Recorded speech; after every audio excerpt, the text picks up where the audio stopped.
SC 2025-03 on the matter of Representative Francisco Kiko A. Barzaga, 4th District of Cavite. Majority Leader. Mr. Speaker, I move to recognize the chairperson of the Committee on Ethics and Privileges, Representative J.C.M. Abalos. Honorable J.C. Abalos is hereby recognized. Mr. Speaker, on September 29, 2025, the Committee on Ethics and Privileges, upon a unanimous vote of all members present, there being quorum, acquired jurisdiction over the verified complaint docketed as Committee Case Number 3, entitled Representative Ronaldo V. Puno et al. Versus Representative Francisco Kiko A. Barzaga of the 4th District of Cavite for violation of Section 141A, Rule 20 of the Rules of House of Representatives on the Code of Conduct, Section 4C of Republic Act 6713, or the Code of Conduct and Ethical Standards for Public Officials and Employees, Article 142 of the Revised Penal Code, and conduct prejudicial to the best interest of the service. It likewise determined the sufficiency in form and content of the sworn complaint. Hence, pursuant to Section 2E, Rule 1 of the Rules of Procedure of the Committee has considered the sworn complaint, and the Committee has the honor to inform the House of its findings and recommendations. Mr. Speaker, the Committee on Ethics and Privileges Secretariat received on September 17, 2025, a verified complaint dated September 16, 2025 against Representative Francisco Kiko A. Barzaga of the 4th District of Cavite for alleged violation of Section 141A of the Rules of the House, Republic Act 6713, otherwise known as the Code of Conduct, Section 142 of the Revised Penal Code, and conduct prejudicial to the best interest of the service. The complaint has 25 pages, including the verification and a certification of non-forum shopping. It was signed and filed by 29 complainants, namely Representatives Ronaldo V. Puno, Jeffrey P. Ferrer, Ronaldo M. Valeriano, Brian S. Yamsuan, Nico Raul S. Daza, Christopher Sheen P. Gonzalez, Augustina Dominic C. Pancho, John Gesnil L. Yap II, Rosalie A. Salvame, Alexandria P. Gonzalez, Antonio A. Ferrer, Sun J. Shimura, Alfredo D. Marañon III, Lawrence R. Defensor, Dimsar M. Sally, Miguel Luis R. Villafuerte, Vicencio Renato Luigi R. Villafuerte, Franz S. Pumaren, Karen Hope Flores Garcia, Maria Angela S. Garcia, Antolin A. Oreta III, Carlos A. Loria, Crispin Diego D. Remulla, Romeo M. Acop, Alfelito M. Bascug, Jerry Evangelista Perez, Adrian J. C. Advincula, Edibong G. Plaza, and Jennifer Karen A. Lagbas. These all 29 complainants are members coming from the National Unity Party, a registered political party in the Philippines. The complaint alleged that on 11 and 12 of September 2025, respondent violated and continued to violate, by means of his official social media platforms, the established standards of conduct for members of House of Representatives. The respondent posted statements on his verified Facebook pages, Congressman Kiko Barzaga and Kiko Barzaga Official, scurrilous attacks against government institutions and officials, which constitutes conduct unbecoming of a member of Congress. The complainants alleged that these social media posts in his verified Facebook pages contain language and imagery that employ derogatory and inflammatory rhetoric against government institutions, use vulgar and inappropriate language unbefitting a public official, promote divisiveness and undermine public confidence in government, and violate standards of decorum expected of members of Congress. The screenshots of the said posts, constituting 24 pictures found in said social media pages, were included as annexes by the complainants in their verified complaint, which later marked as their exhibits. Complainants admitted that while some of the posts were posted prior to Representative Barzaga's assumption as a House member, the crude and considerably lewd pictures remain posted and publicly visible despite his election as a district representative, which now bear the congressional title Congressman Kiko Barzaga. Complainants alleged that by allowing the pictures and what it depicts to remain public on his social media accounts, Representative Barzaga effectively republished the materials as part of his current conduct as a House member in the present Congress. The public posts have been reshared multiple times, thus placing the government and its officials in ridicule and rendered them objects of public mockery. The complainants alleged further that the totality of the conduct of Representative Barsaga constitute 4 causes of action. Number 1, violation of Section 141A, Rule 20 of the House Rules. 2, violation of Section 4C of Republic Act 6713, otherwise known as the Code of Conduct and Ethical Standards of Public Officials and Employees. 3, violation of Article 142 of the Revised Penal Code. And 4, conduct unbecoming of a member of the House and prejudicial to the best interest of the service. Complainants sought that the committee find Representative Barsaga guilty of violating Rule 20 of the House Rules of House of Representatives and Republic Act 6713 and impose upon him appropriate sanctions as may be provided by law and the House rules. Complainants likewise sought that the committee direct the respondent to refrain from similar conduct in the future. Mr. Speaker, on October 7, 2025, respondent Representative Barsaga filed his answer to the verified complaint. Respondent denied all allegations and sought the dismissal of the complaint. His core defense is that the questioned Facebook posts constitute protected political speech made in good faith as part of legitimate public discourse. He further contended that the posts merely constitute expressions of opinion of matters of public concern that is protected under Article 3, Section 4 of the 1987 Constitution and are part of the legitimate exercise of a legislator's oversight and representative functions.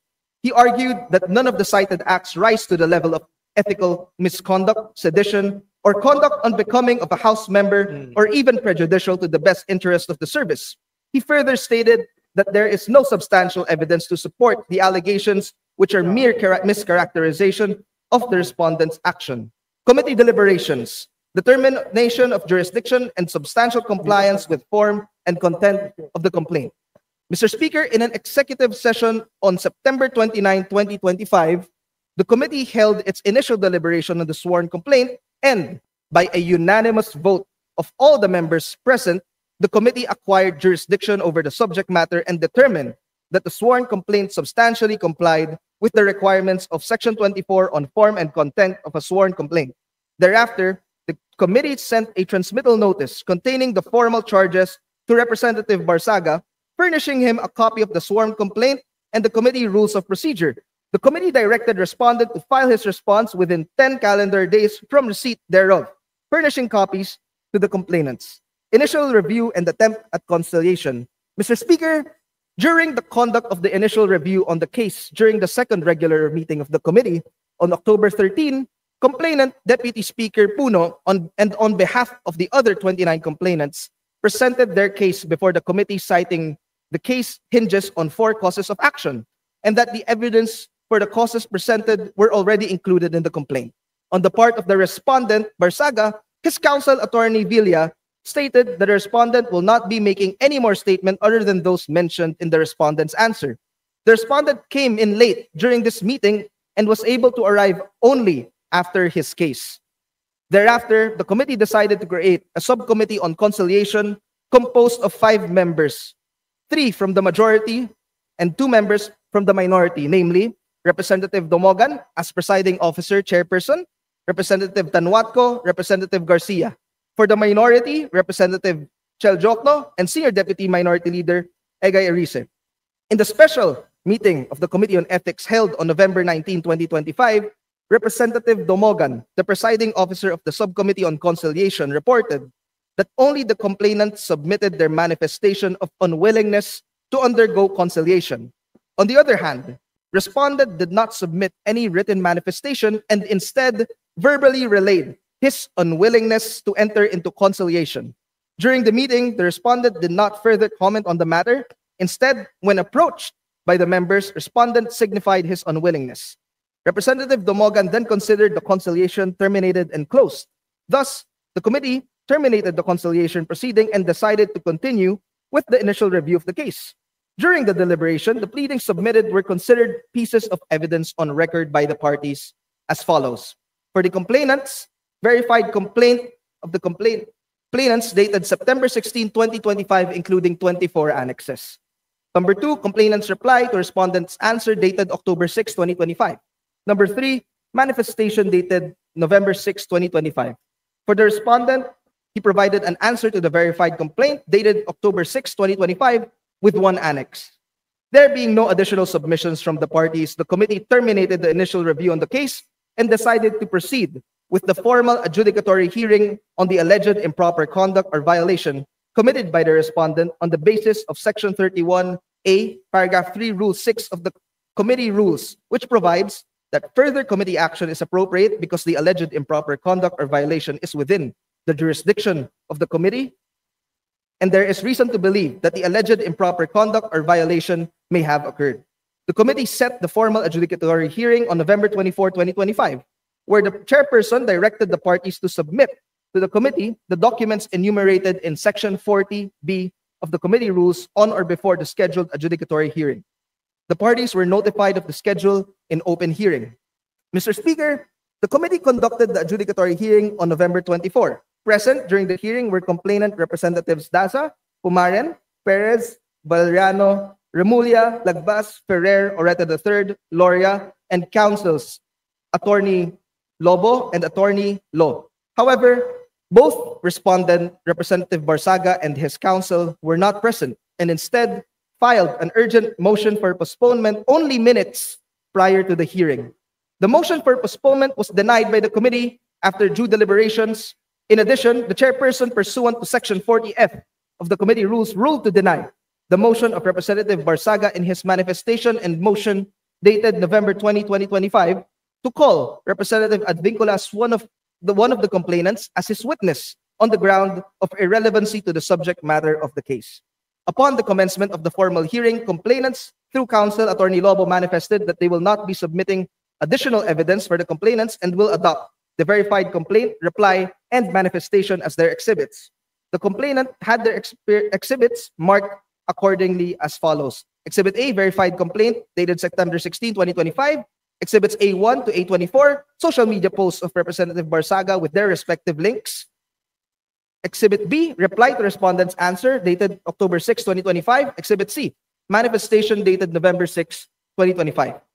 Mr. Speaker, the committee resolved to set the continuation of the adjudicatory hearing on the case Wednesday, November 26, 2025, with notice to respondent Barsaga that he should personally appear with or without counsel, with stern warning that failure to appear will result to a waiver of his right to cross-examine the complainants and for the committee to have its final determination under Section 41, Rule 7 of the Committee Rules of Procedure.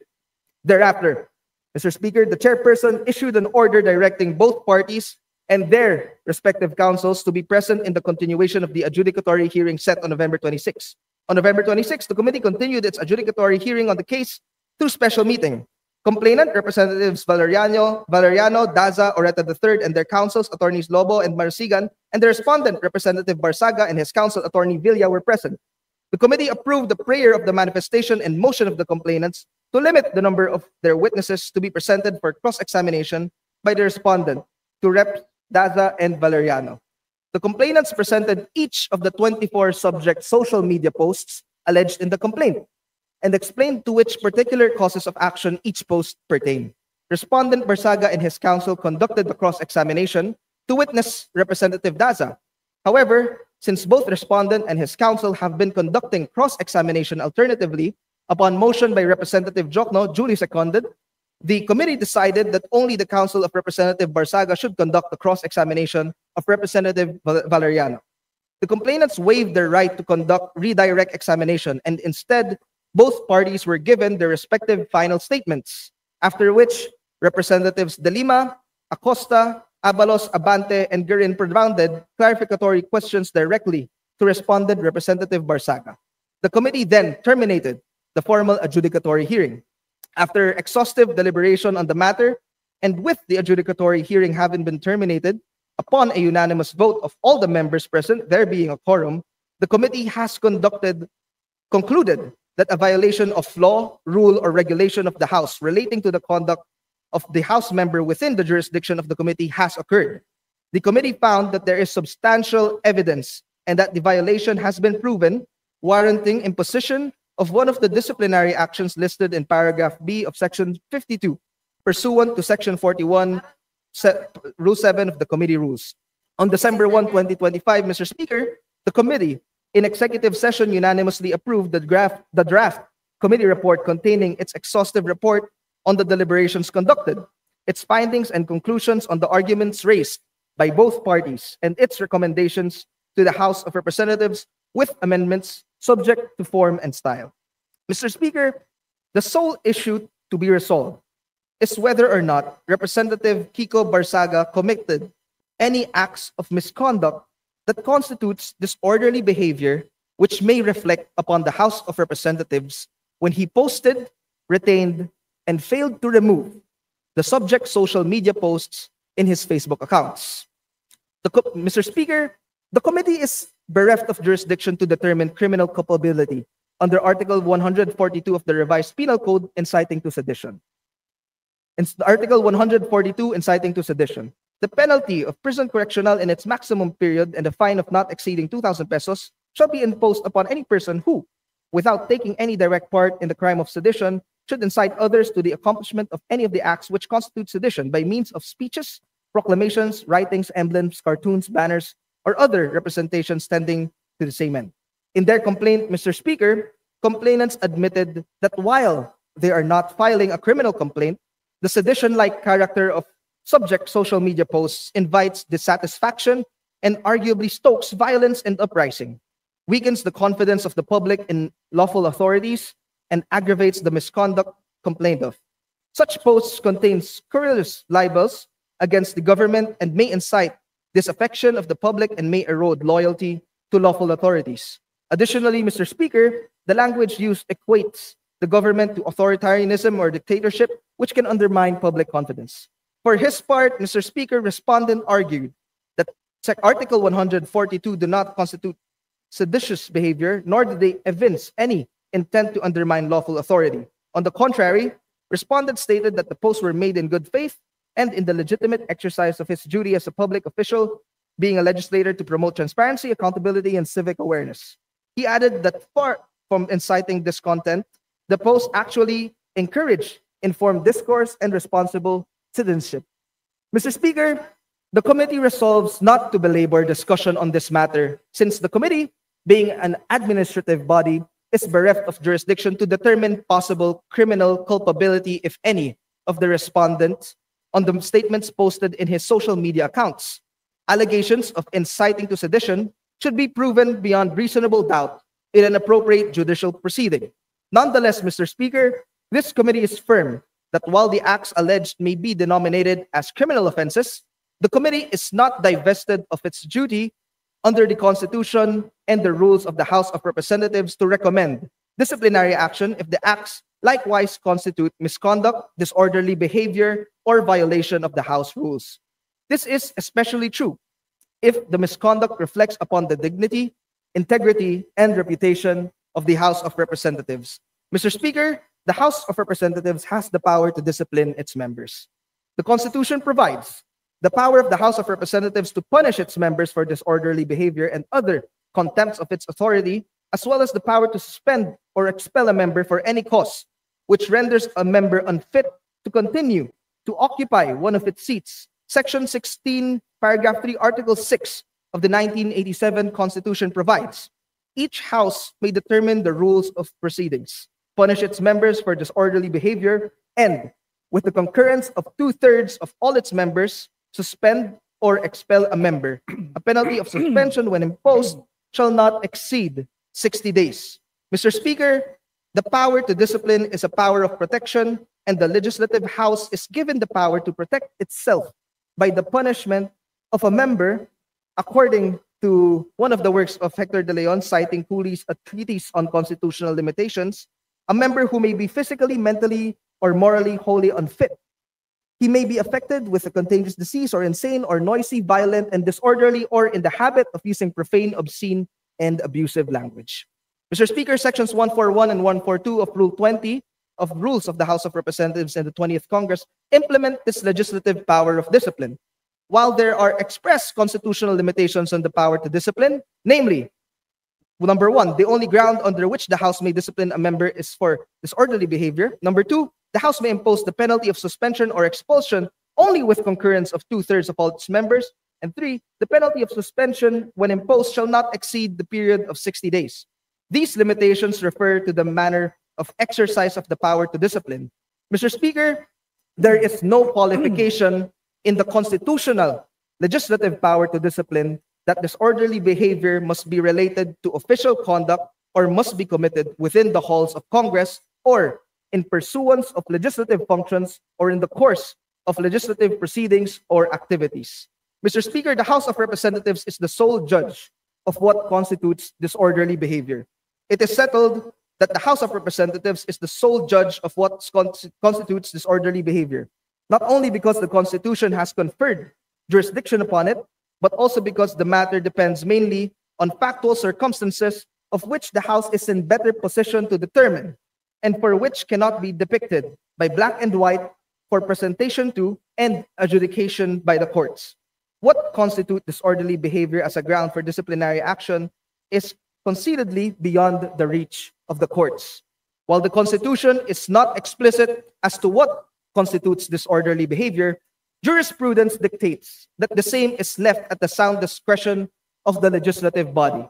In the case of Osmeña versus Pendatum, the High Court ruled that while parliamentary immunity guarantees the legislator complete freedom of expression without fear of being made responsible in criminal or civil actions before the courts or any other forum outside the congressional hall, however, it does not protect him from responsibility before the legislative body itself whenever his words and conduct are considered by the latter disorderly or unbecoming a member thereof. Respondent violated Section 141A, Rule 20, Code of Conduct of the Rules of the House of Representatives. Mr. Speaker, complainants alleged that respondents' act of posting disparaging content against the government and its institutions in a public sphere brings disrepute not only upon the respondent himself, but also to the entire institution. Complainants alleged the offensive posts constitute public misconduct, not private speech, because these were made through his official social media Facebook pages, and that the subject posts drag the House in disrepute, tarnish the institution's reputation, and undermine public trust. His continued publication of lewd and inflammatory content under the social media Facebook account Congressman Kiko Barzaga is a continuing ethical breach. Respondent, on the other hand, Mr. Speaker, alleged that Section 141, Rule 20 of the House Rules provides a general ethical guideline and is inherently subjective and must be interpreted in light of the constitutional guarantee of free speech under Article 2, Section 4 of the 1987 Constitution. He argued that the posts are not part of legitimate exercise of a legislator's oversight and representative functions. He added that there is no indication that the statements made online were made with malice, nor is there evidence that they were false or made with reckless disregard for the truth. Mere criticism of government or its institutions, even if harsh, does not automatically equate to conduct that reflects discredit on the House, absent clear proof of bad faith or intent to undermine the institution. Mr. Speaker, respondent repeatedly raised that the subject social media posts are made in exercise of his right to free speech and constitute expressions of opinion on matters of public concern. Freedom of speech and expression is not absolute. It cannot be invoked in a proceeding before the Committee on Ethics and Privileges, whose jurisdiction is to scrutinize a member's conduct, especially so that the tool being used is by the nature of cyber communications like social media posts and Facebook, which has particularity on its speedy and wide-scale character. It is not a license, Mr. Speaker, to harm or defame others or to violate other rights. Mr. Speaker, if every member would invoke their right to free speech in every instance where an improper conduct is being investigated, there would be no instance when a member can ever be held accountable or liable. Although members of the House of Representatives are given a wide latitude in expressing their views on matters of public concern, they remain responsible to the House whenever they go beyond the threshold of conduct that is befitting for a congressman. Intemperate, distasteful, and incendiary language or conduct, even those uttered or committed outside the halls of Congress that tend to reflect discredit on the House and undermine its integrity, are subject to the disciplinary authority of the Committee and the House of Representatives. Section 141A, Rule 20 of the House of Representatives Rules. Section 141, Code of Conduct. There is hereby established in the House the following Code of Conduct. A member shall act at all times in a manner that shall reflect creditably on the House. Section 141A obliges each member of the House of Representatives to act in a certain manner that conveys the honor and the dignity of the institution. Mr. Speaker, this ethical guideline directs members to conduct themselves with due regard to the respect and authority given to the House of Representatives as a body of esteemed representatives of the people. The inclusion of the phrase "at all times" signify that the conduct should not only pertain to a member's public life, but also his private life. Mr. Speaker, at the outset, it should be noted that the respondent in his answer did not deny ownership of the subject social media posts. In his testimony, Mr. Speaker, while he denied having exclusive control over Facebook accounts Congressman Kiko Barzaga and Kiko Barzaga, he disclosed and affirmed that the subject social media content were posted and published by his page editor under his instruction and approval. Attached to this committee report, Mr. Speaker, are the minutes of the said adjudicatory hearing. Mr. Speaker, respondent likewise confirmed that save in instances of miscommunication between him and his staff, all of the social media content he posts is with consent. This is likewise reflected in the minutes of our adjudicatory hearing, Mr. Speaker. With these, the committee considered the respondent to have a direct involvement and participation in posting and publishing these photos and content. Consequently, the committee had to look each of the subject social media posts alleged in the complaint to determine whether or not, in posting these content, respondent Barzaga committed any acts of misconduct or unparliamentary conduct which may reflect upon the House of Representatives or to the discredit of the same. Mr. Speaker, we find basis in the allegations of the complainants. The committee finds the subject social media post of the respondent to be inflammatory and with a tendency to unjustifiably incite public distrust with the government and the House of Representatives. Specifically, the committee finds the following social media posts to be violative of Section 141A, Rule 20 of the Rules of the House of Representatives. Exhibit A2, Exhibit A3, Exhibit A4, Exhibit A5, A6, A9, A11, and A14. Copies of these exhibits were distributed to each of the members. Mr. Speaker, the subject posts are not mere criticisms of the government, but reckless, unsubstantiated, offensive, general insinuations against public institutions and public officials that undermine the people's confidence in the government. The respondent argued that elected officials should be given wide latitude in expressing their views, even if critical of government policies. Mr. Speaker, political criticism, if made without basis, is simply heckling. In this case, respondent's conduct and remarks in his posts are not harsh criticisms against the government, but were made with malice, tending to insult and tarnish the image of the House of Representatives as an institution. We do not find respondents' blatant use of language suggestive. We do not find respondents' blatant use of language suggestive of violence, public disorder, and turmoil to be sensible and intelligent political expressions one would expect from an elected legislator. The subject social media Facebook posts do not only suggest expressions of dissatisfaction to the government, but allusions promoting discord and tension among government institutions and leaders. Mr. Speaker, this committee shall not tolerate conduct that unjustifiably seeks to damage the reputation of the institution and undermine public confidence to government authorities in the guise of political expression. Expressions that include demeaning, derogatory, and denigrating language are not the kind of robust public discourse the House of Representatives should encourage among its ranks.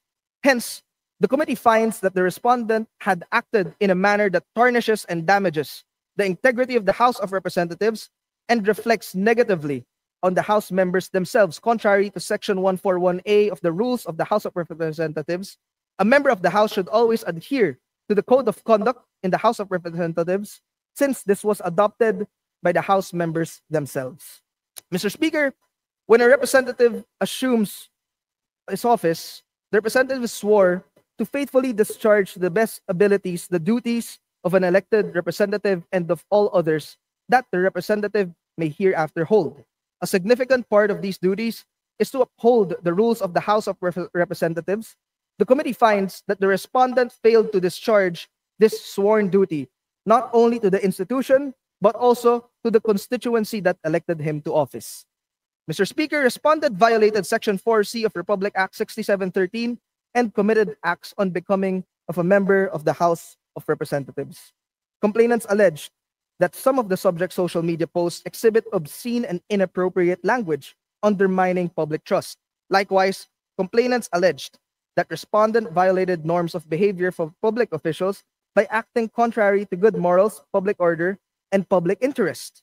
During the adjudicatory hearing, complainants likewise pointed to the statement issued by the Philippine Commission on Women, condemning actions of the respondent which constitute a direct affront to the honor and dignity of women and a gross violation of Filipinos' trust.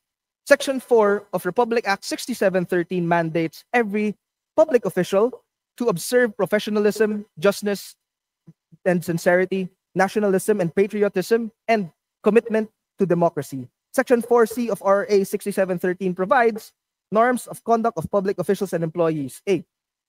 Every public official and employee shall observe the following as standards of personal conduct in the discharge and execution of official duties. C. Justness and sincerity. Public officials and employees shall remain true to the people at all times. They must act with justness and sincerity and shall not discriminate against anyone, especially the poor and the underprivileged. They shall at all times respect the rights of others and shall refrain from doing acts contrary to law, good morals, good customs, public policy, public order, public safety, and public interest. Mr. Speaker, we have held that each member of the House of Representatives must not only be guided by the Code of Conduct, but also by the norms of conduct enunciated under RA 6713 or the Code of Conduct and Ethical Standards for Public Officials and Employees. Members of Congress are, after all, public officials and should be held to the same standards of conduct as any public servant. In fact, Mr. Speaker, members of Congress should be even held to a higher standard of conduct because they are elected and represent a constituency. The respondent, as a public official and an elected representatives, should be more circumspect in the use of social media posts, especially so when the account carries or bears his congressional title.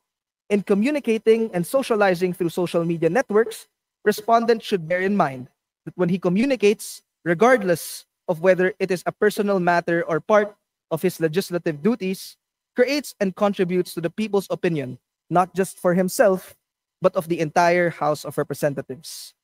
This is especially true when the posts are viewable not only by his family and close friends, but by acquaintances and the general public. When the respondent made and continued to make inflammatory posts in social media using his congressional title, he is not only representing his name and reputation, but also the name and reputation of the institution he is connected or associated with. Thus, when respondent showed these posts for public consumption, respondent placed himself in a situation where he and the status he holds as a House member may be the object of the public's criticism, ridicule, and mockery. Mr. Speaker, as a representative, he is expected to purport himself as a leader and a role model. A representative should carry himself or herself with the authority and the dignity of the position he assumed. A representative's language and conduct within and without the halls of Congress should carry the weight and significance of one who has been selected among many to represent the best interests of his constituency. The Constitution could have made it more explicit when it states in Section 1, Article 11, that public office is a public trust. Public officers and employees must, at all times, be accountable to the people, serve them with utmost responsibility, integrity, loyalty, and efficiency, act with patriotism and justice, and lead modest lives. We have stated that an elected official is burdened with these considerable obligations because the position carries the distinction in society. Public service requires no less. The committee finds the respondent to have breached the standards of propriety, professionalism, and decency when he permitted to retain posts showing lewd content, degrading views towards women, and ostentatious display of wealth in his Facebook page. Specifically, the committee finds respondent to have violated the tenets of justice, sincerity, good morals, and good customs enunciated in Section 4C of Republic Act 6713 by posting the following in his social media accounts: Exhibit A7, A8, A10, A12, A13, A15, A16 to 24. We agree with complainants that these are not conduct expected of a legislator.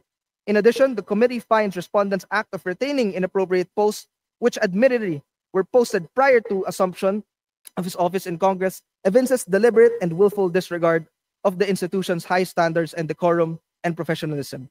As a legislator, he accepted the standards of conduct when he took an oath of his office as a member of the House of Representatives. The respondent cannot invoke his right to privacy as the social media posts are made public and are publicly accessible. These were made shareable and had been in fact shared multiple times.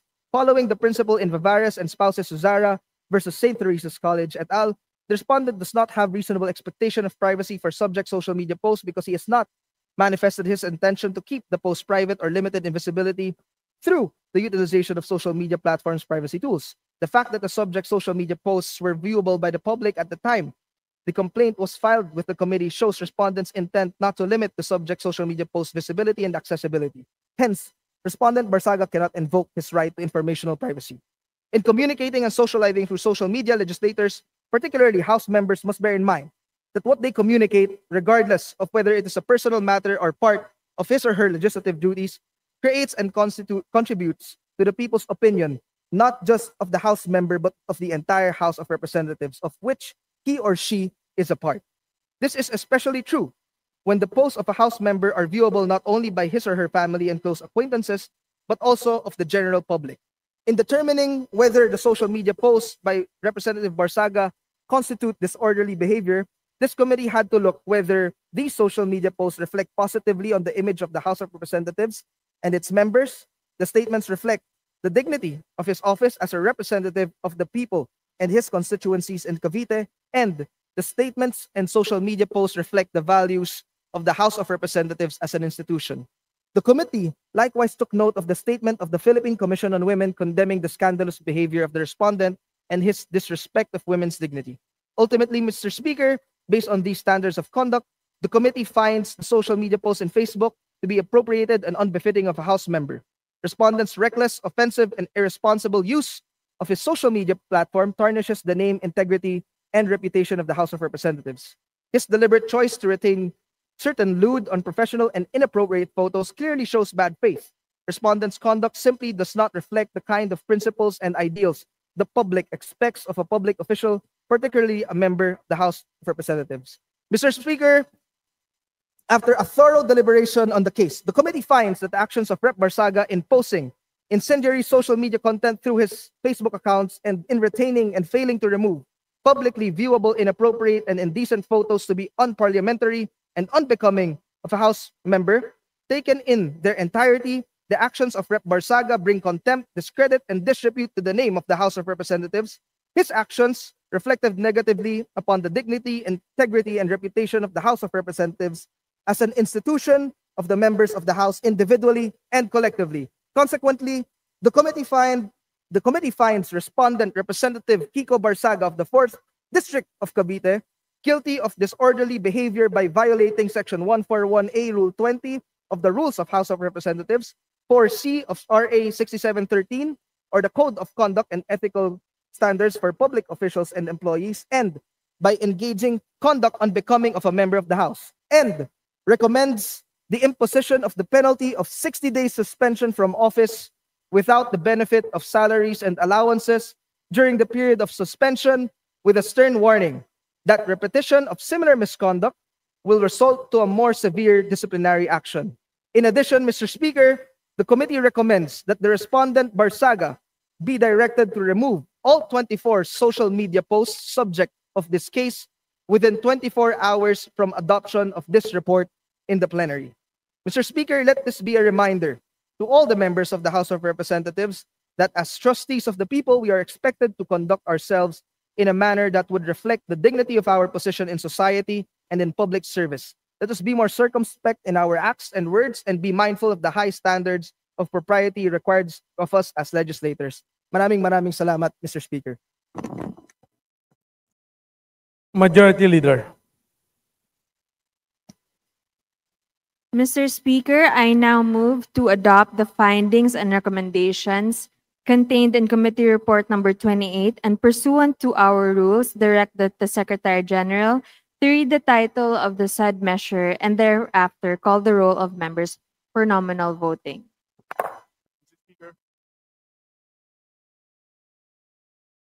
Majority. Mr. Speaker, may Oh. we recognize the Honorable Toby Chanco? Honorable Toby Chanco is hereby recognized.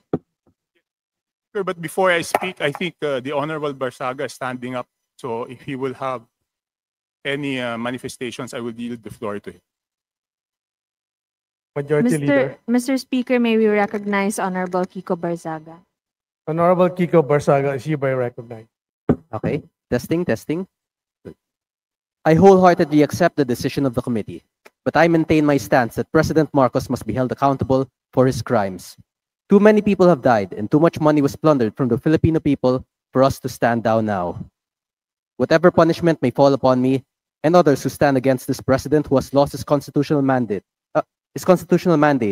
of serving the Mr. people is Speaker, point of inconsequential in order. relation to the amounts of lives Mr. Speaker, and point of futures order. that will be saved when Majority President Leader. Marcos leaves Malacanang. It took the deaths and imprisonment Point of Majority order, Leader. Mr. Speaker. To bring Marcos Sr. to Point of justice. order, Mr. Speaker. My punishment is only the beginning of our fight against the Mr. Speaker, may we recognize Chairman Abalos for the point of order? Mr. Speaker, point of order. Honorable JC Barsaga is JC Mr. Abalos is hereby Speaker, recognized. Mr. Speaker, may I be recognized? The respondent has already spoken. He has said that he has accepted the imposed penalty under the committee report. Therefore, I reiterate the motion to consider the adoption of the committee report and call the roll of members for nominal voting. Mr. Speaker, I just yielded to the Honorable Barsaga. The floor is mine. But Mr. Speaker, I have a point of order. Majority Okay. Leader.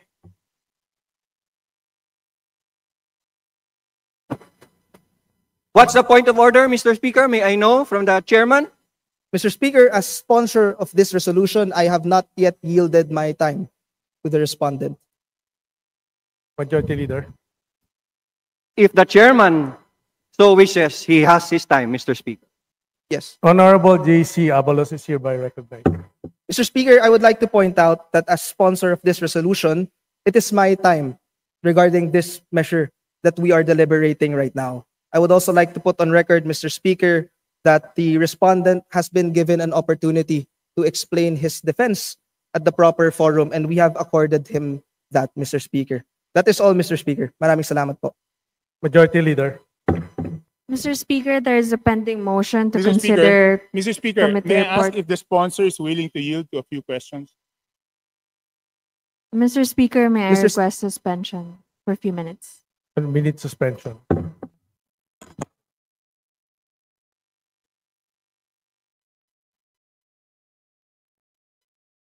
Speaker, may I reiterate my motion to call the roll of members for nominal voting for adoption of the committee report.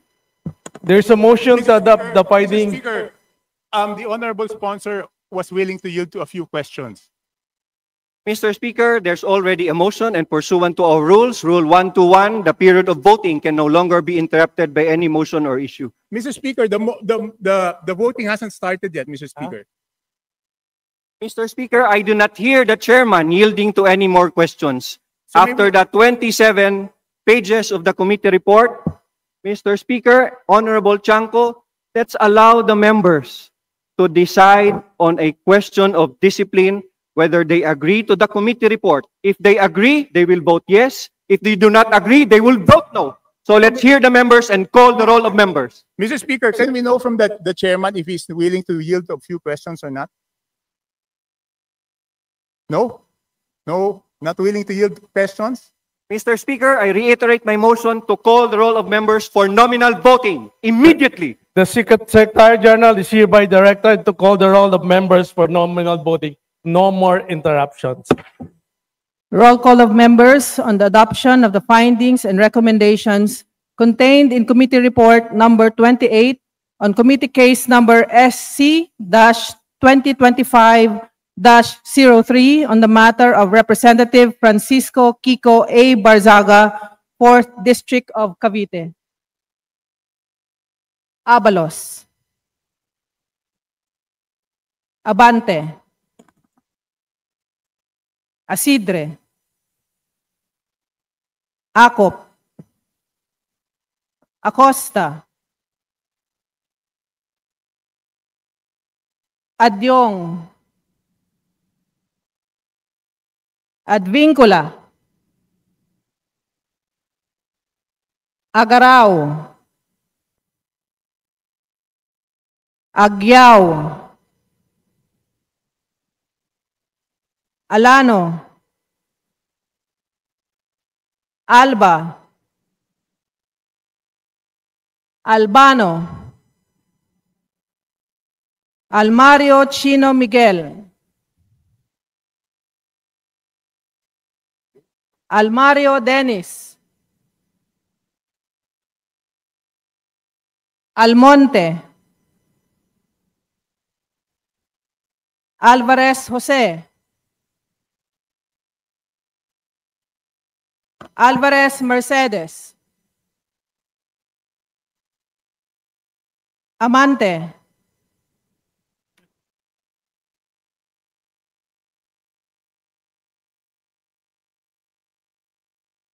Amatong.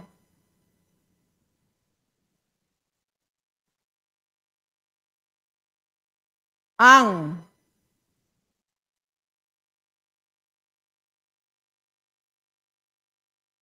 Angara.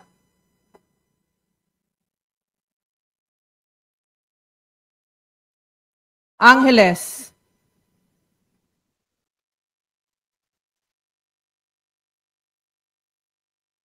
Aquino.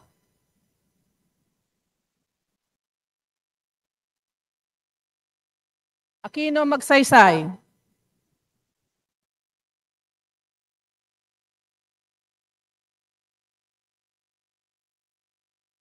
Arbison Munir.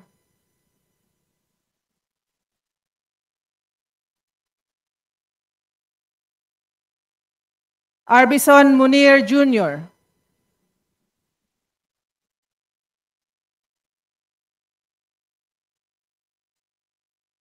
Arenas.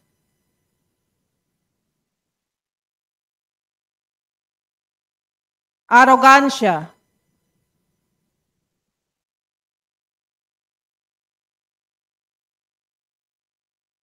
Asistio.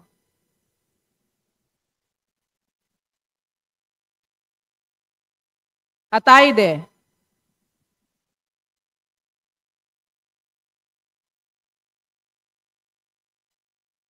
Aumentado.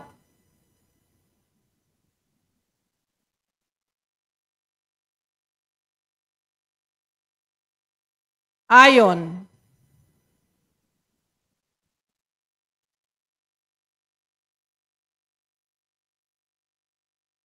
Bagaw.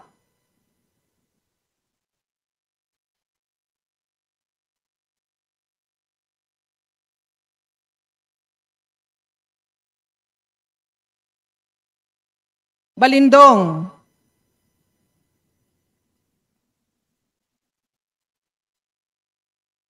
Banyas Nograles.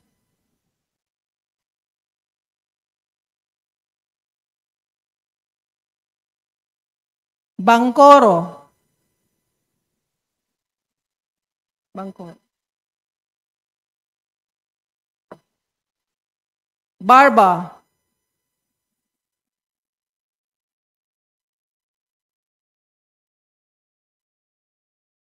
Barbers.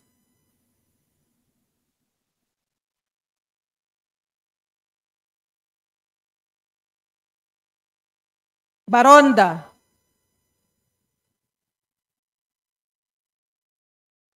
Barzaga. Baskug. Bautista Claude.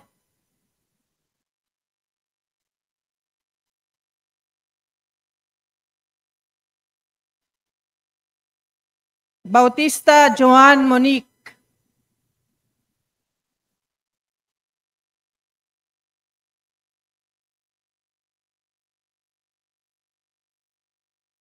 Bautista Lim.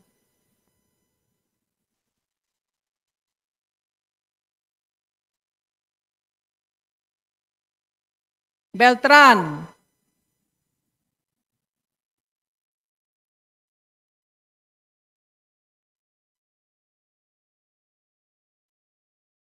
Benitez Alfredo.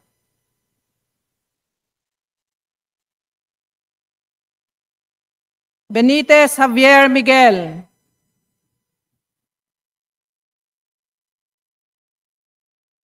Bernos Ching.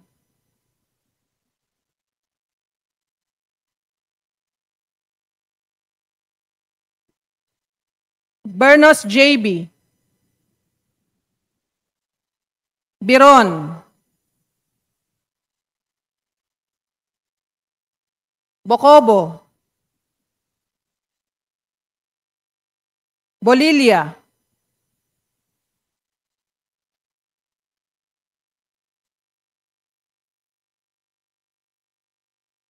Bondok.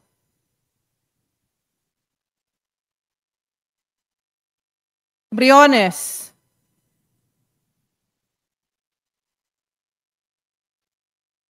Bulot Begtang.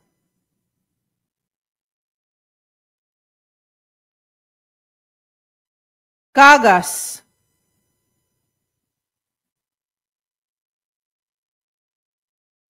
Calderon. Calixto. Kawagdan. Kari. Castro.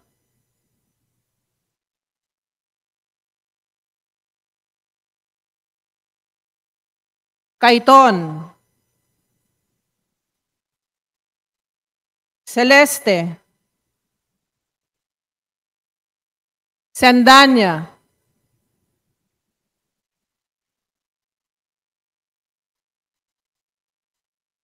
Ceniza.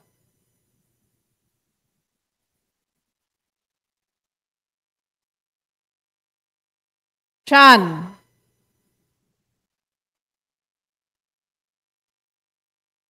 Chua.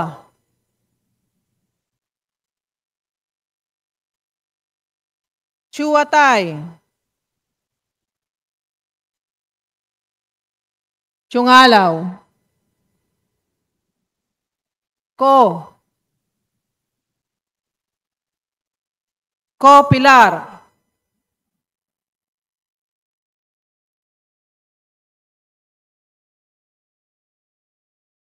Coanco Jaime Eduardo Mark. Coanco Mark.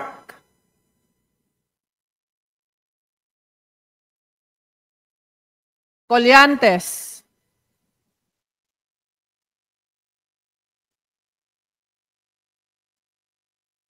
Porvera.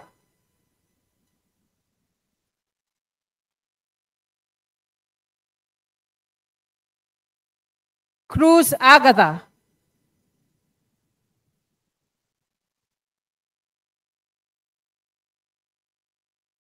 Cruz Ricardo.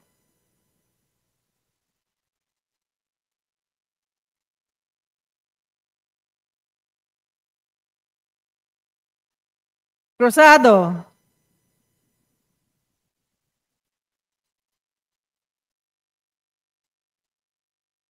Kua.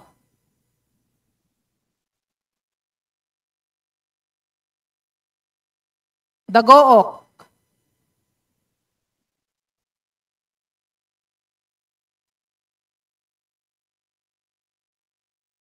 Dalog.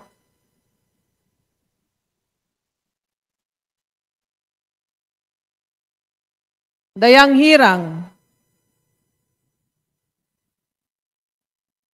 Daza, De Jesus,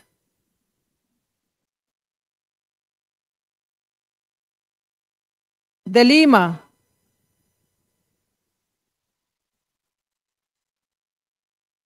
De Venecia,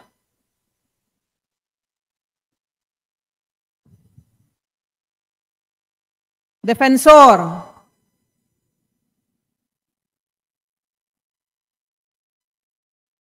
De Gamo,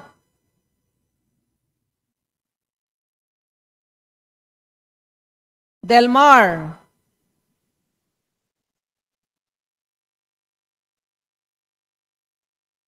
De Los Santos,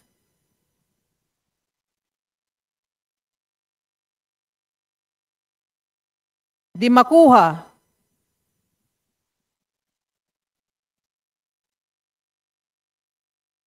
Di Maguila,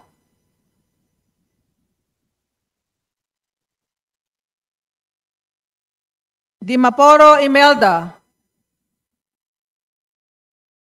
Di Maporo City Amina, Diokno, Dionisio, Domingo, Domogan, Duterte Harold James, Duterte Omar Vincent, Duterte Paulo, D. Faustino, D. Faustino Michael Carlos,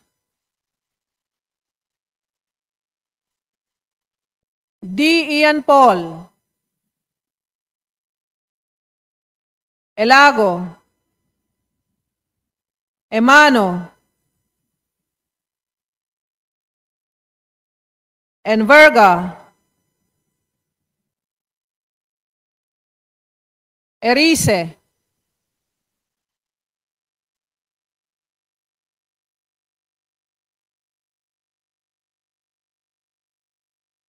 Escudero, Espares, Espina, Estrella, Ferrer Antonio, Ferrer Jeffrey, Flores, Cortez, Frasco, Fresnedi, Fuentebella,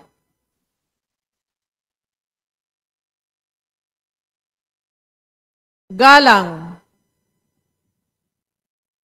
Galeyos, Garbin, Garcia Albert, Garcia Dante, Garcia Jose Arturo, Garcia Karen Hope, Garcia Maria Angela, Guardiola, Garin, Gatchalian, Gato, Glepa, Go, Gomez, Gonzales Alexandria, Gonzales Alisa Micaela,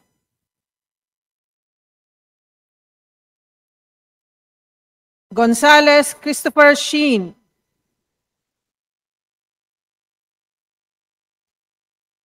Gonzales Roy,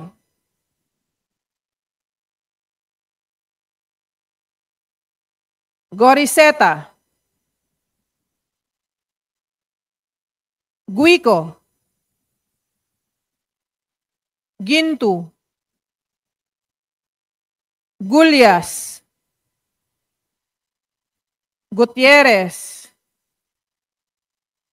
Hernandez Charis Ann, Hernandez Dennis, Hernandez Ferdinand, Hernandez Ramil, Hofer Hasim, Oribata, Ismula, Iway, Javier, Co Antonio, Co Elisa, Co Wilton, Kong Hun, Ko, Labad-Labad,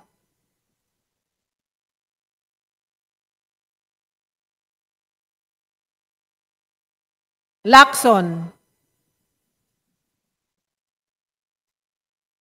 Lagbas, Lagdameo Jose Manuel, Lagdameo Monique Yasmin Maria, Lagman, Lagon Daphne,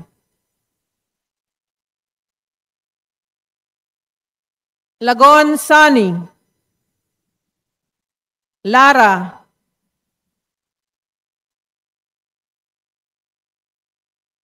Lasatin, Ledesma, Legacion, Legarda, Legaspi, Leviste,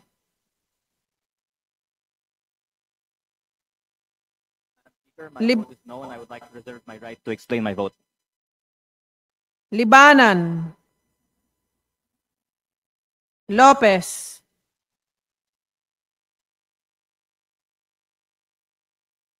Loria,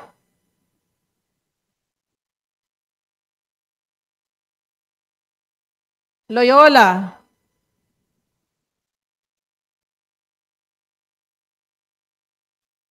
Luistro, Lumayag, Macapagal Arroyo, Makasaet, Maceda, Madrona, Malapitan, Mangudadatu, Manikis, Marañon, Marcoleta, Mr. Speaker, Sagip party list votes no, and I reserve my right to explain my vote after nominal voting. Thank you. Marcos, Marquez, Mastura, Matibag, Matugas, Mendoza, Mercado, Mercado Revilla, Miraflores, Momo, Montes, Nava, Nazal,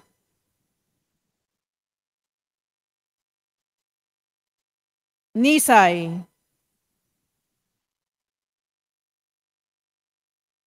Nolasco, Okay lang? Oaminal Henry. Mr. Speaker, I vote no, and I would like to explain my vote in writing. Thank you. Noted.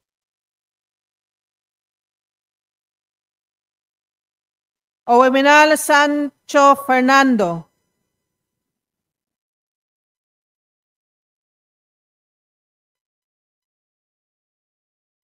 Oducado. Olivares. Ongchuan. Ordanes. Oreta. Ortega.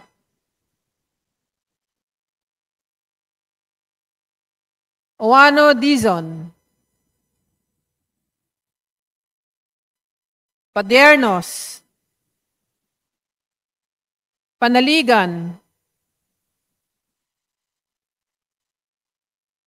Pancho.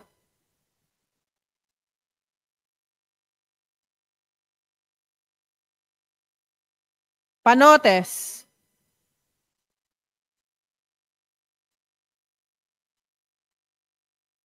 Pascual.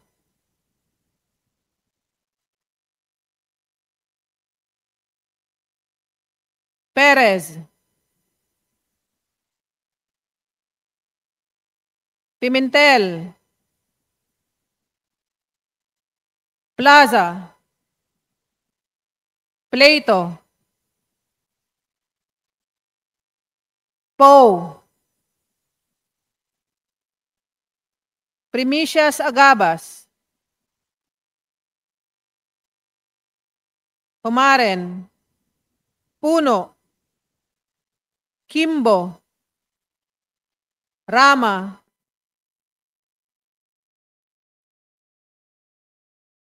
Recto. Regencia. Remulla. Revilla Brian. Revilla Ramon Jolo. Ridon. Rivera. Robes. Rodriguez Eulogio. Rodriguez Maximo. Rodriguez Rufus. Roman. Romualdez Andrew Julian. Romualdez Ferdinand Martin. Romualdez Yeda Marie. Romualdo. Romulo. Roque. Sagar Baria. Sakaluran. Salceda. Sally. Salvacion. Salvador. Salvame. San Fernando. Mr. Speaker, Kamanggagawa Party List votes no, and I will explain my vote after the nominal voting. Santos Maria Alana Samantha. Santos Mark Anthony. Shimura. Singson Richelle. Singson Ronald. Singson Mihan. Solon. Suwan. Swansing Bella Vanessa. Swansing Micaela Angela. Suarez. Suntay. Talyado. Mr. Speaker, I vote no, and I reserve my right to explain my vote. Tan Ayman. Tan Joseph. Tan Keith Mika. Tan Reynolds Michael. Tan Samir. Tan Stephen James. Tan Chai. Tan Watko. Tariela. Teodoro. Tereng. Teves. Tiangco. Tieng. Tinio.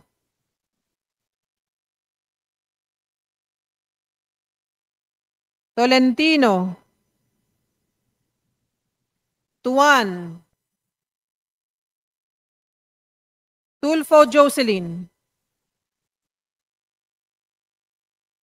Tulfo Ralph Wendell.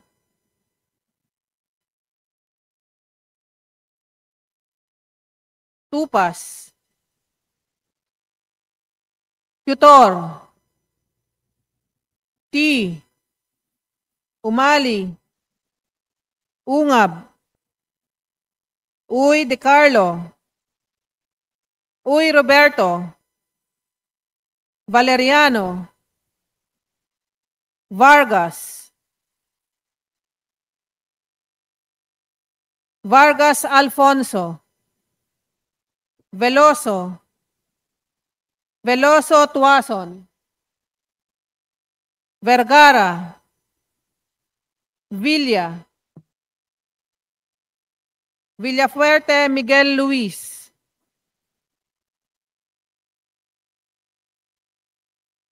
Villafuerte Vincenzo Renato Luigi.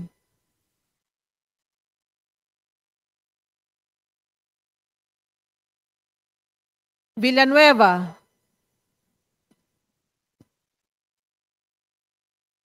Villarica.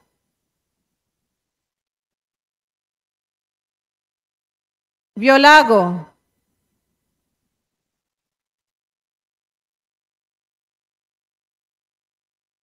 Yamsuan.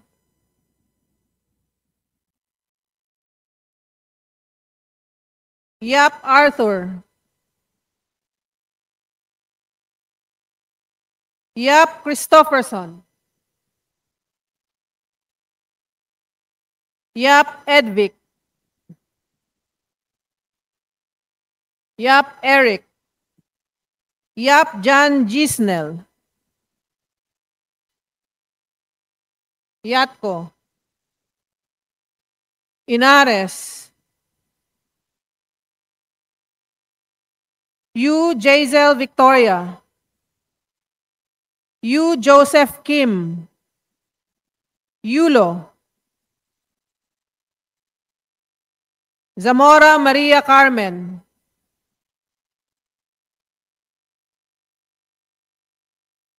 Zamora Isabel Maria. Subiri.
Second call in consideration of committee report number 28. Akop.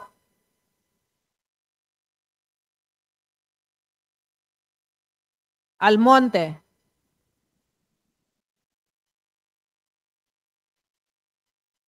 Amatong. Ang. Aumentado. Bag-aw. Bautista Claude. Bautista Joan Monique. Bautista Lim. Beltran.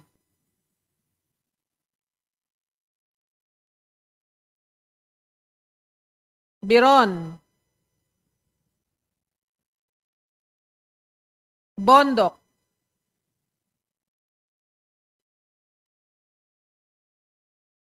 Castro.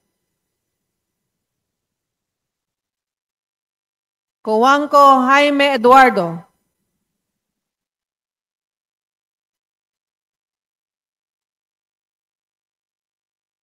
Cruz Ricardo.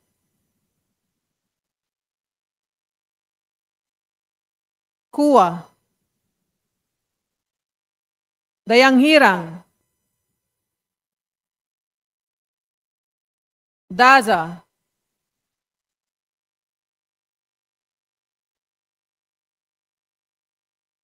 De Venecia.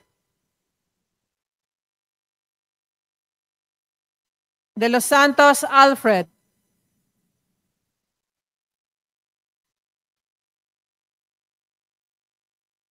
Diokno.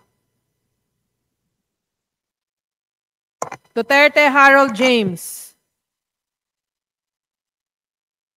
Duterte Omar Vincent. Duterte Paulo. D. Ian Paul.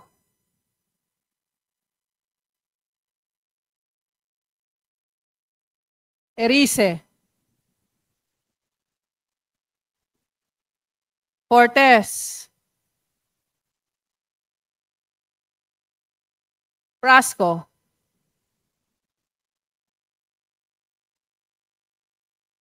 Garbin.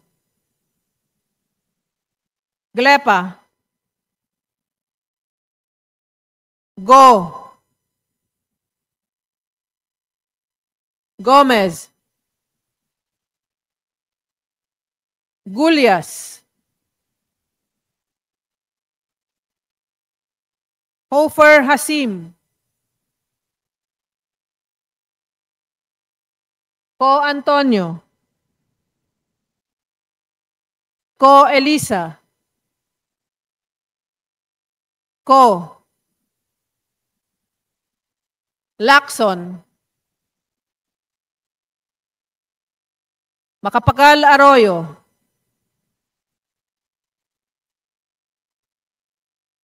Makasaet. Matugas. Momo.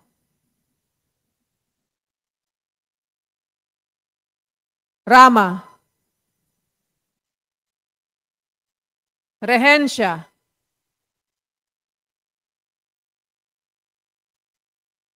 Sakaluran.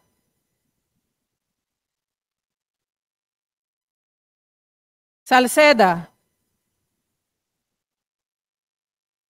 Sally.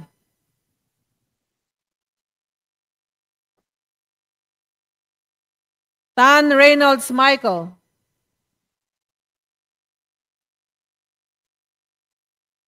Tan Stephen James.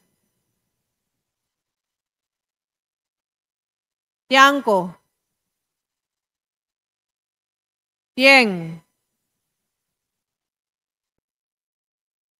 Tolentino.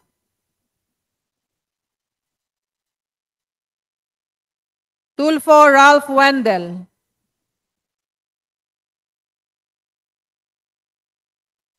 Tutor. Ungab.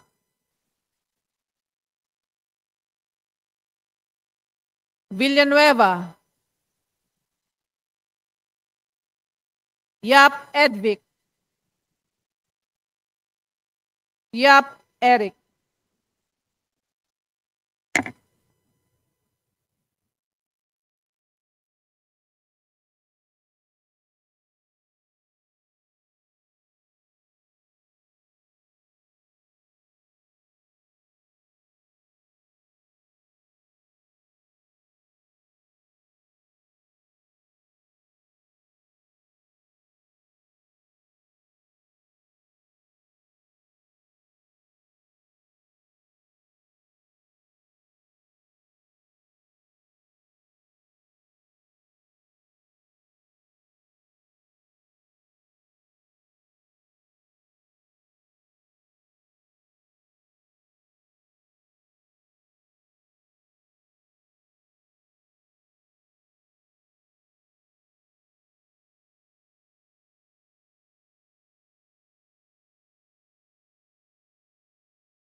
With 249 members voting in the affirmative, 5 in the negative, 11 abstentions, the findings and recommendation contained in committee report number 28 are hereby adopted.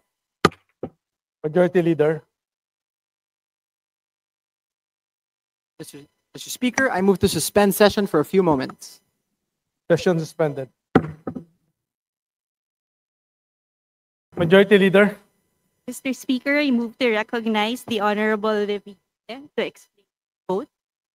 Honorable Leandro Leviste is hereby recognized.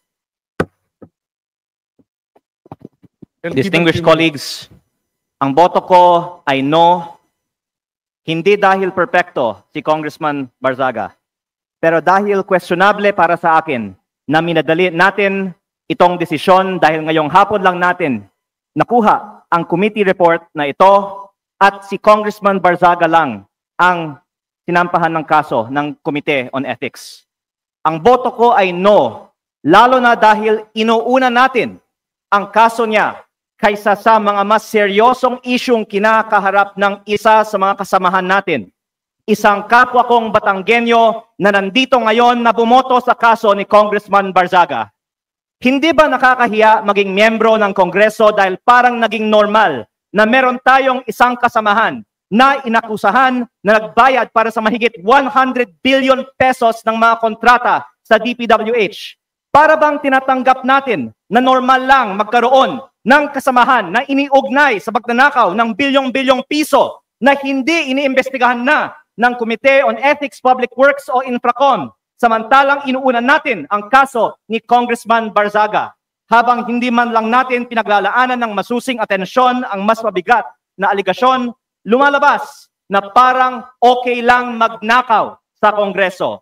Nakatala na sa kasaysayan na sa gitna ng matinding kontrobersiya sa korupsyon, ito ang inuna ng Kongreso at parang lang walang mali sa ginagawa ng isa sa ating kasamahan at tayo mismo ay ngayon sumisira sa imahe ng Kongreso. Mahiya naman tayo. Majority Leader. Mr. Speaker, I'd like to recognize the Honorable Marcoleta for his explanation of his vote. Honorable Marcoleta is hereby recognized.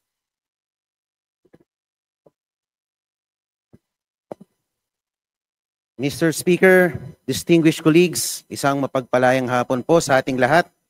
I rise to place on record this manifestation of support for Honorable Francisco Kiko Barzaga and to express my strong opposition to any move seeking his suspension from this august chamber.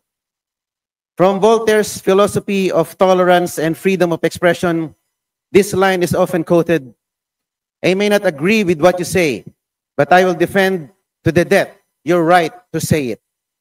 The independence of the legislature ensures that members may speak fully, frankly, and fearlessly on matters of public interest.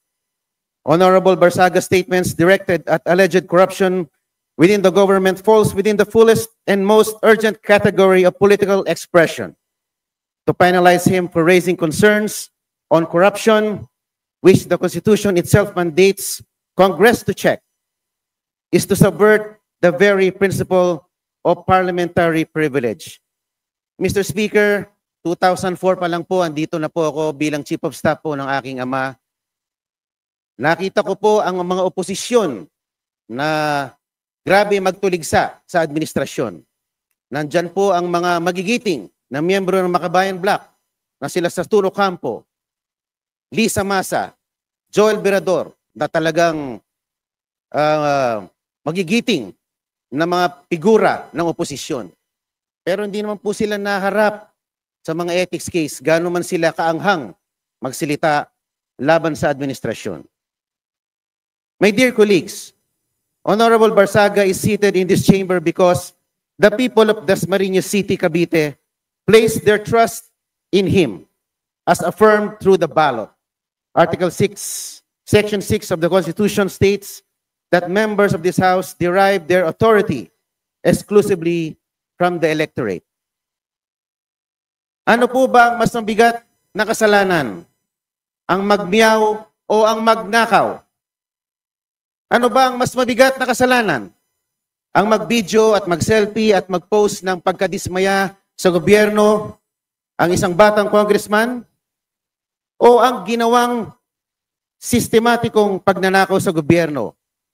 O at pagsimot sa bilyon-bilyong pisong mga bilyon-bilyong piso sa kaban ng bayan sa pamamagitan ng mga ghost projects.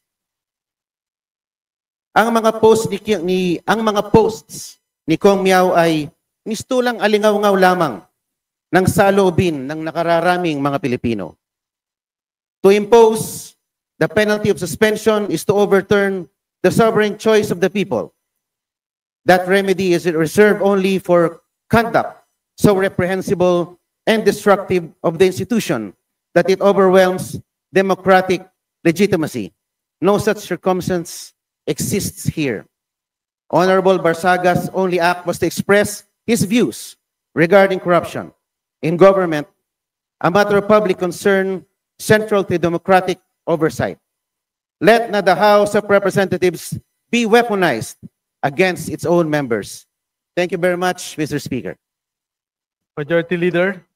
Mr. Speaker, we'd like to recognize the Honorable Congressman Nazal to give his explanation of his vote.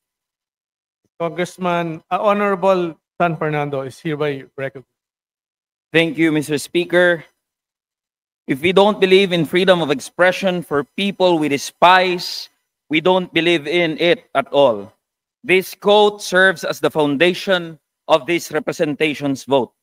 Totoo na maraming nasabi, pinahayag, at ginawa ang kinatawang si Representative Barzaga na hindi aakma sa pamantayang inaasahan sa isang halal na opisyal. But this begs us to question what really is unethical behavior. While I agree that us lawmakers are held to a higher degree of ethics and decorum, such should not work as to stifle free speech and debate. Lawmakers must be free to say what we want, especially on issues involving national importance. Representative Barzaga's actions and words may not fit the usual mold of a traditional lawmaker. But who decides if the mold or what mold is correct? I understand these are difficult questions to answer, and I am unsure if there is any. But one thing I am sure of is that plundering the coffers of government through ghost infrastructure projects is what's unethical. The committee resolution sets a dangerous precedent.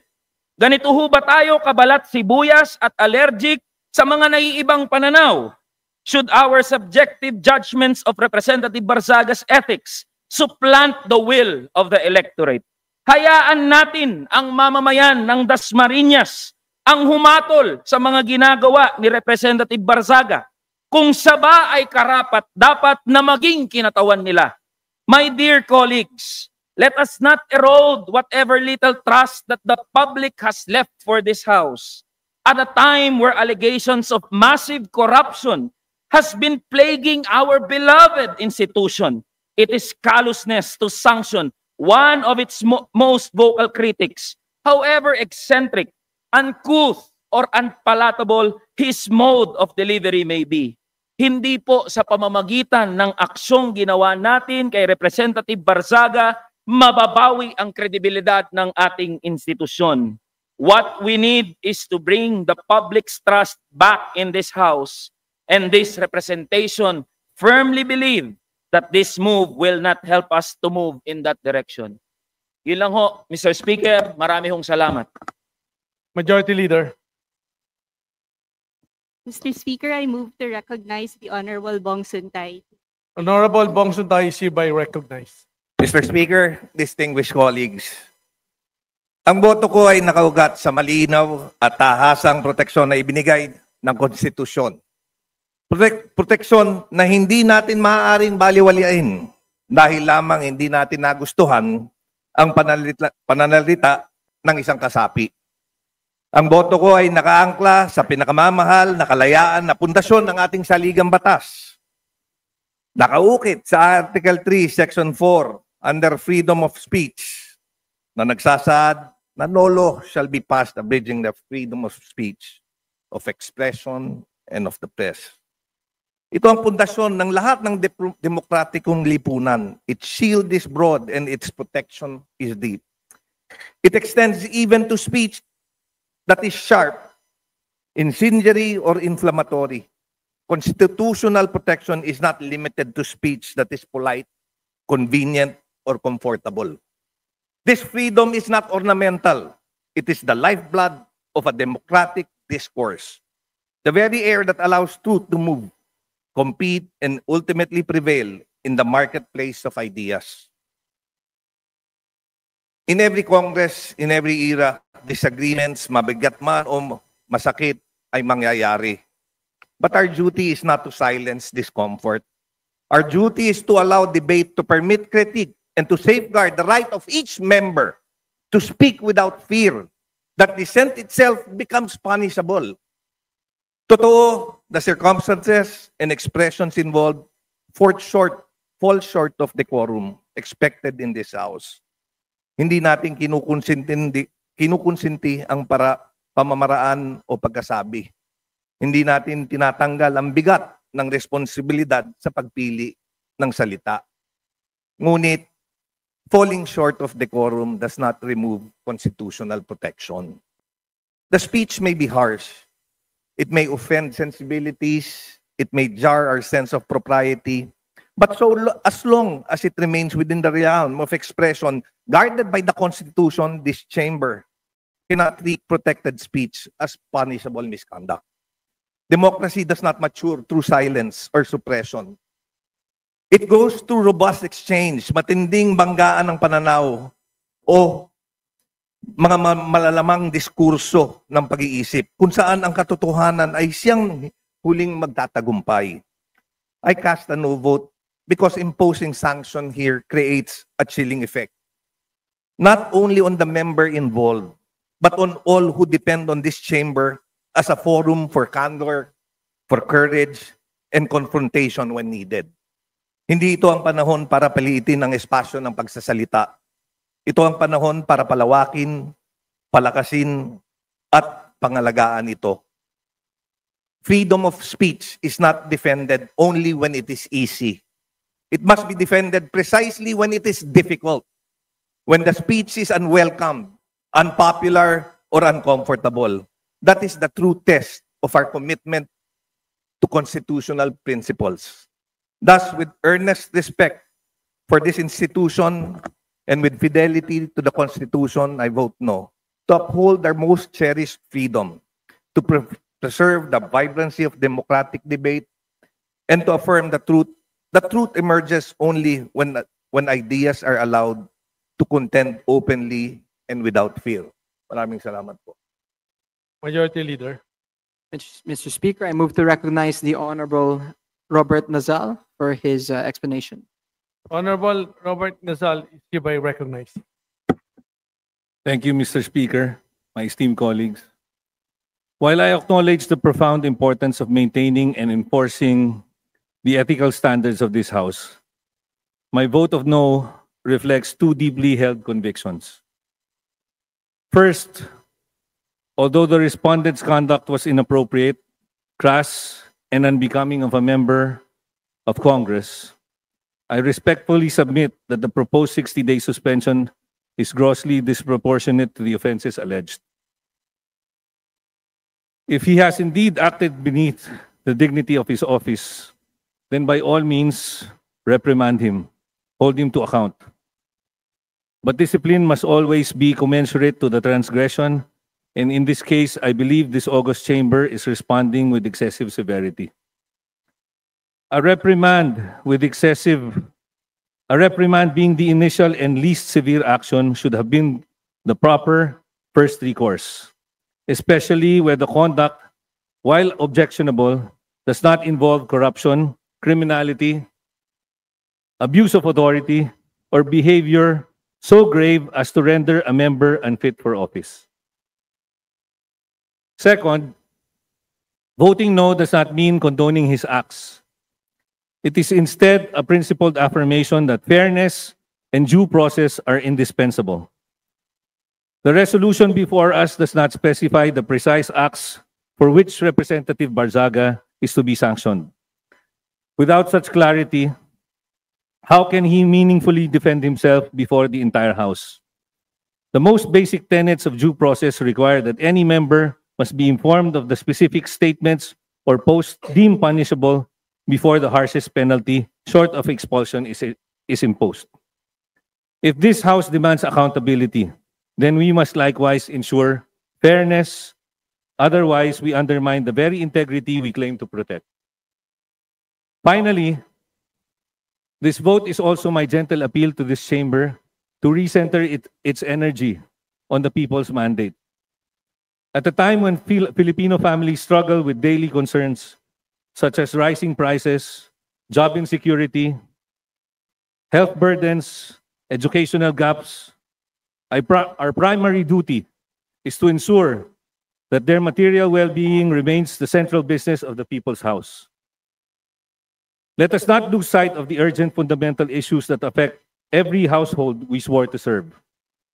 A reprimand would have been a balanced, measured response, one that upholds institutional integrity without diverting the House's focus from the needs of our people.